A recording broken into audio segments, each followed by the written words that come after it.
Nos da mucho gusto estar enlazados en este momento con Gibran Ramírez Reyes, doctor en ciencia política, profesor de ciencias sociales, colaborador en este espacio de Grupo Fórmula.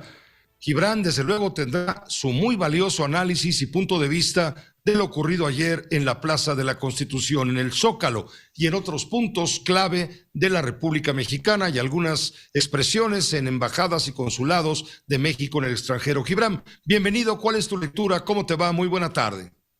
¿Qué tal, Pepe? Buenas tardes a ti y a tu audiencia aquí en Fórmula. Bueno, a mí me parece una excelente noticia lo que sucedió el día de ayer en las plazas públicas de nuestro país. Un respiro, una esperanza, una muestra de que las clases medias que trajeron la transición a la democracia a nuestro país siguen pensando lo mismo y mantienen las mismas convicciones pluralistas que mantenían antes.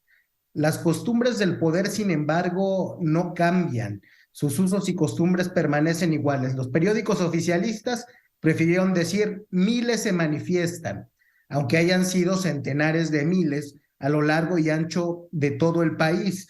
Quienes antes decían o se quejaban de que nos decían acarreados, decíamos no somos acarreados, somos organizados, ahora acusan de que hay acarreo en la organización.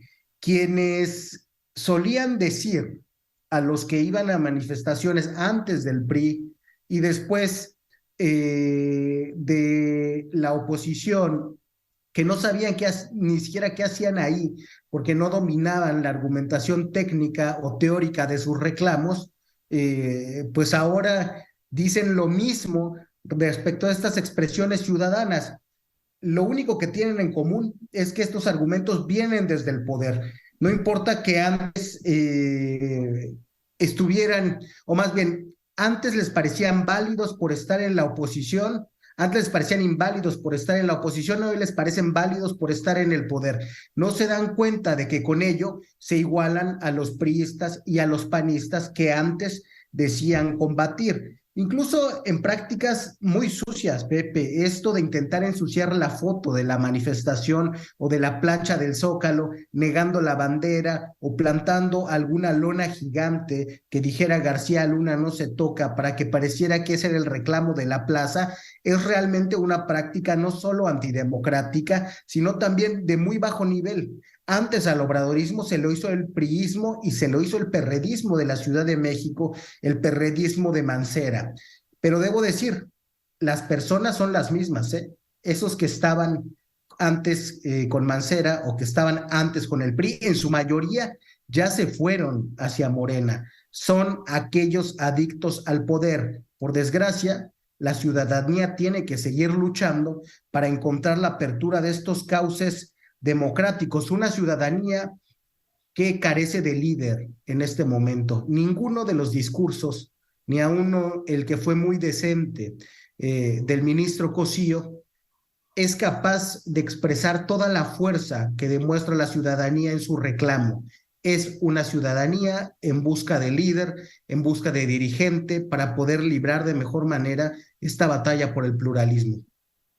Hoy decía por la mañana Epigmenio Ibarra, uno de los voceros sin duda más significados de la 4T, decía que esto no fue sino una expresión del conservadurismo de oposición, claro, y sin cabeza, descabezado. ¿Hacia dónde va todo esto? ¿Qué debe seguir después de este llamado que hay que entenderlo con claridad? Es un llamado a la Suprema Corte, a los 11 ministros de la Suprema Corte, para que hagan valer nuestra Constitución, nuestra Carta Magna. No es precisamente una protesta contra el presidente y de ninguna manera debe leerse así, aunque el presidente lo sienta como un ataque contra su gobierno. Pues es que el presidente ha atacado el pluralismo. Entonces, si se defiende el pluralismo, pues claramente se opone uno al presidente, se pone en el camino, pero porque eso es una conquista del pueblo de México. Yo creo que Pigmenio tiene razón en que se trata de una propuesta conservadora en el sentido de que intenta conservar un valor. El valor que se intenta conservar es el pluralismo y la incipiente democracia. ¿Por qué? Porque la propuesta del presidente, el plan B, la verdad muy mal hecho técnicamente, es una propuesta reaccionaria, regresiva, que busca volver a un autoritarismo de partido hegemónico, algo que superamos hace mucho tiempo. El partido hegemónico no está mal. Morena, el trienio pasado, fue hegemónico por los votos. Como ahora están perdiendo votos, pues quieren que el control y que las garantías se disuelvan y que la estructura del INE desaparezca en buena parte. Es un reclamo que pretende que se haga valer la Constitución, pero que tiene que convertirse también en una agenda política que vaya más allá de eso. La ciudadanía no puede estar a la defensiva ante los embates al pluralismo, debe pasar a la ofensiva para que todos esos espacios que se utilizan, espacios discursivos que se utilizan para legitimar impulsos autoritarios, se cierren de plano. Por ejemplo, es verdad que el INE y que el aparato electoral mexicano cuesta mucho dinero. Entre otras cosas, eso es porque acepta o porque asume funciones de gobernación que en otros países están en los ministerios del interior, pero esta es la mejor manera que hemos encontrado de hacerlo.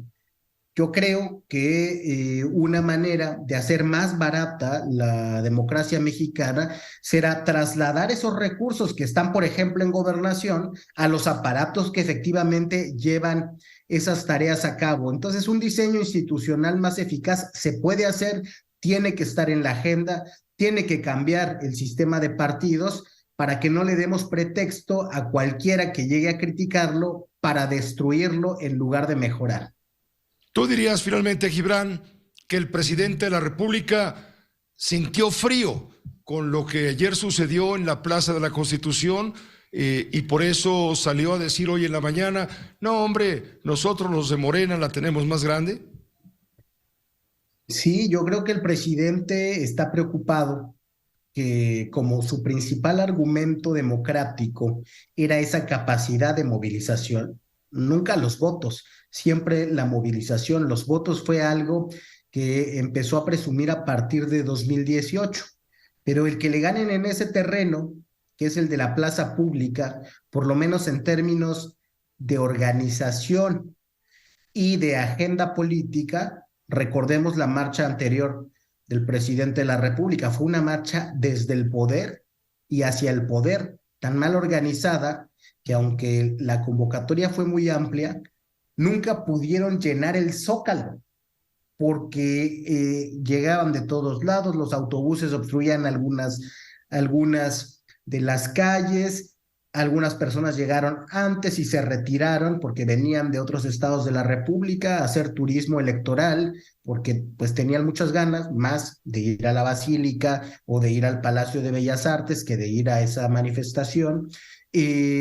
Total, que por tener esta condición de ser organizada desde el poder y sin un mensaje claro, no se vio como una manifestación de fuerza ciudadana, sino más bien de devoción. Sí, de una devoción desorganizada, sin sentido político, más en un sentido religioso. Algunas de las pancartas que se mostraron en esa manifestación del obradorismo tenían ese sentido casi religioso hacia el presidente de la República. Y debo decir, algunas de las coberturas mediáticas que se hicieron también en vivo se parecían mucho a las que le hacen al Santo Padre.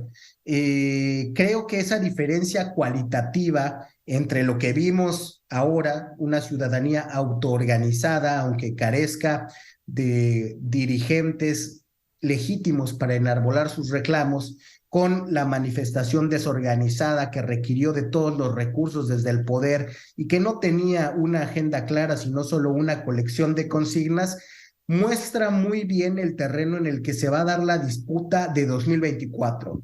Mucho poder y mucho dinero, pero que no saben claramente qué hacer porque están envueltos en una inercia de una fuga hacia adelante, de acaparar más poder, más recursos, de disputa interna sin dirección ni sentido, y unas clases medias autoorganizadas, con menos dirigentes, con una agenda más puntual y que por eso puede ganar en fuerza y le puede competir en su terreno al presidente López Obrador. Creo que de ahí su malestar y la serie de descalificaciones absolutamente ofensivas hacia las personas que se manifestaron.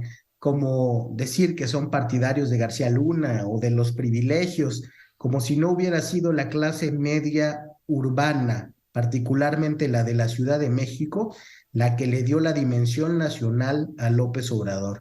Los que antes, con el 90% de aprobación, le dimos a nuestro jefe de gobierno la posibilidad de competir a la presidencia de la República, hoy somos descartados como si fuéramos el peor público de la política mexicana. Lo bueno es que esa palabra a la clase media ya no le hace mucha mella. La palabra del presidente ha venido devaluándose por la facilidad en que utiliza el denuesto en lugar del diálogo. Muchas gracias, Gibran. Gracias por tu colaboración, tu análisis compartido con la audiencia de Grupo Fórmula. Gracias, Pepe. Hasta pronto. Hasta pronto, que es tu audiencia, por cierto, que es tu audiencia.